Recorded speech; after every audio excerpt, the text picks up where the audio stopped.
Today we'll be working in my workbook called On the Plains of Moab, which covers numbers 25 to 31. Looking at the table of contents, if I can. We've already talked about the idolatry with foreign women, which Balak is kind of responsible for. Then that was cleared up and taken care of. And then we have the second census, and this is the census before they go into the promised land, and the changes from the very first census that was 38 years prior. Now we're going to get into a very interesting chapter. Anytime it has to do with women, it's an interesting chapter. Chapter 4.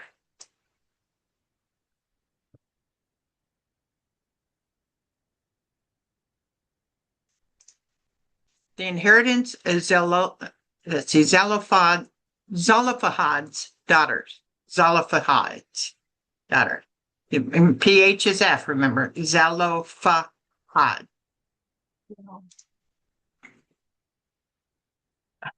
Hello. The daughters of Zelophehad, son of Hefer, the son of Gilead, the son of Machar, the son of Messiah. I'm getting worse and worse. I'm sorry. You want me to say it? You want me to say this one? Thank you. The daughters of Zelophehad, son of Hefer, the son of Gilead, the son of Machar, the son of Manasseh, belonged to the clans of Manasseh, son of Joseph. The names of the daughter were Mahlah, Noah, Hoglah, and Milcah, and Tirzah. They came forward and stood before Moses, Eleazar the priest, the leaders, and the whole assembly at the entrance to the tent of meeting, and said, okay, what tribe or clan are the daughters of Zelophehad from? Manasseh. Manasseh. Manasseh is their father, great-grandfather, grandfather, great-great-grandfather, or their great-great-great-grandfather?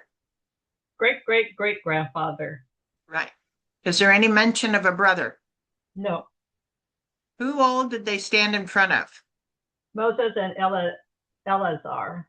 Eleazar, the leaders and the whole assembly at the entrance to the tent. So there were quite a lot of people there.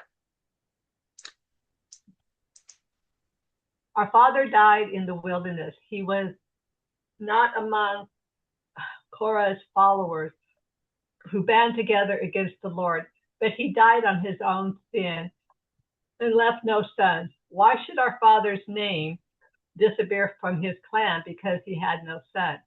Give us property among our father's relatives. Looking below, what is the normal inheritance law of the Old Testament?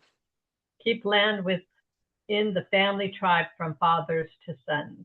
Right. Sons, your daughters normally did not receive anything. Why? Because they're going to marry into another family. And so that's how that worked. What is the problem these daughters bring to Moses and the leaders?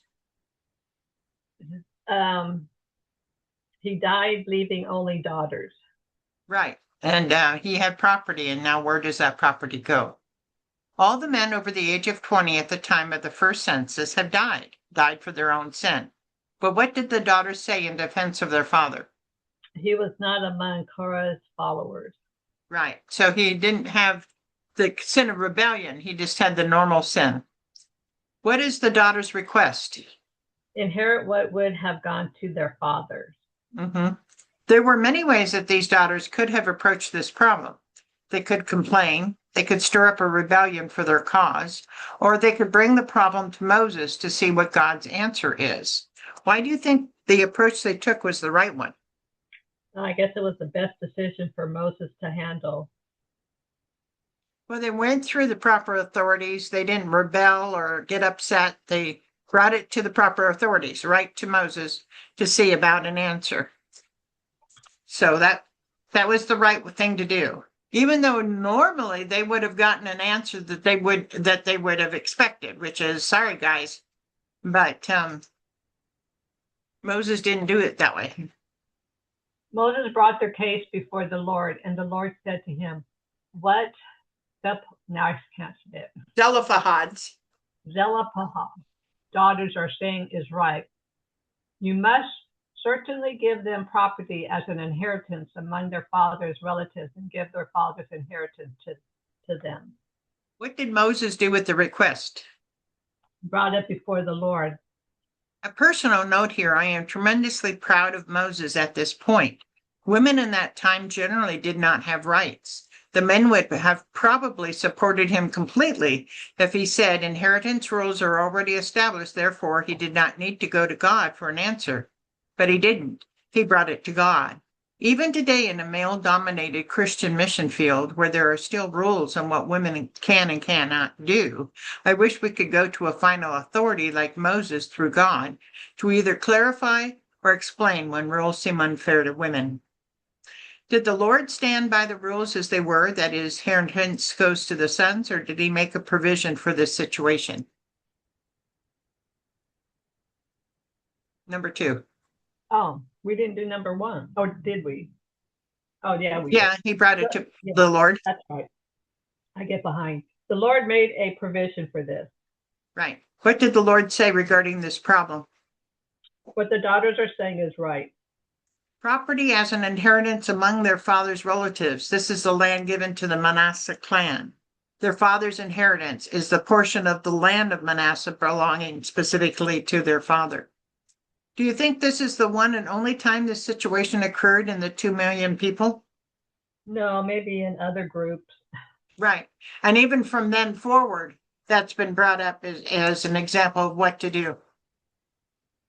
Say to the Israelites, if a man dies and leaves no son, give his inheritance to his daughter.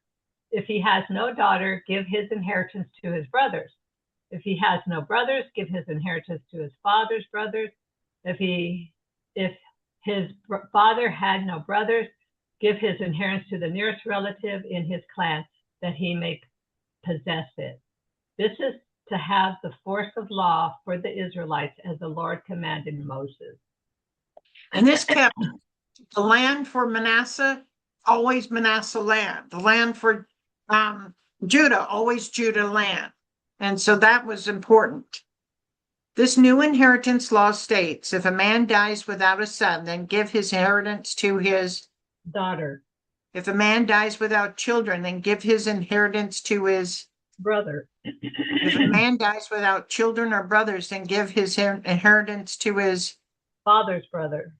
And if a man died without children or brothers, and his father did not have brothers, then give his inheritance to nearest relative. Right. There was a problem giving the inheritance to the daughters, and it's addressed on the next page. What was the problem? Marry outside the clan and lose the land. Right, because technically women could marry outside the clan. They did from the very beginning. The clan followed down through the men. But if they own property, then that land would be pushed out into another tribe. And how is this problem to be solved? Marry within the clan. Right. And basically, I'm talking about this here. There was a problem that caused by allowing the daughters of Zelophehad to inherit land, and this was addressed in Numbers 36. 36:1. The family heads of the clan of Gilead, son of Machir, son of Manasseh, who were from the clans of the descendants of Joseph, came and spoke before Moses and the leaders and the heads of the Israelite families. They said, when the Lord commanded my Lord to give the land as inheritance to the Israelites by lot, he ordered you to give the inheritance of our brother Zelophehad to his daughters. Now suppose they marry men from outside the other Israelite tribes. Then their inheritance would be taken from our ancestral inheritance and added to that of the tribe they marry into. And so part of the inheritance allotted to us would be taken away. When the year of Jubilee for the Israelites comes, their inheritance would be added to the tribe into which they marry, and their property would be taken from the tribal inheritance of our ancestors. Then the Lord's command, Moses gave this order to the Israelites. What the tribe of the descendants of Joseph is saying is correct. Right. This is what the Lord commands for Zelophehad's daughters.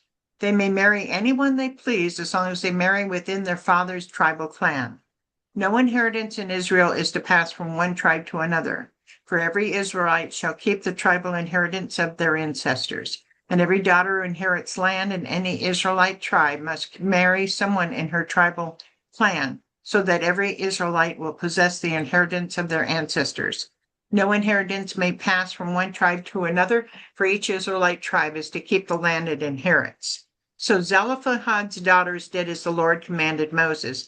Zelophehad's daughters, Mala, Tirzah, Hoglah, Milcah, and Noah, married their cousins on their father's side. They married within the clans of the descendants of Manasseh, son of Joseph, and their inheritance remained in their father's tribe and clan. And then we come to the end of this chapter. 4, if a man had no children, his inheritance goes to his brother. 7, what was their father's name? Zelophehad. Zelophehad. Oh, see, I think it's different. I don't know why. Zelophehad. Yeah. Well, that's fine. It could be sounding different, but yeah. If the man dies and has no children, no brothers, and his father has no brothers, then it goes to the closest relative. 10, what son of Joseph did these daughters descend from? Manasseh. Yeah, Manasseh. Yeah. 1, Zelophehad's daughters married their cousin on their father's side. 2, the daughters wanted property among their father's relatives. 3, the name of the daughters were Milcah, Noah, Izar, and Milcah. And Noah. And Milcah. I got that mixed up wrong. 5, the Lord said that their father's inheritance should come to them. 6, Moses brought the situation to the Lord. And 9, the daughters had to marry within their own clan. So that was a short but sweet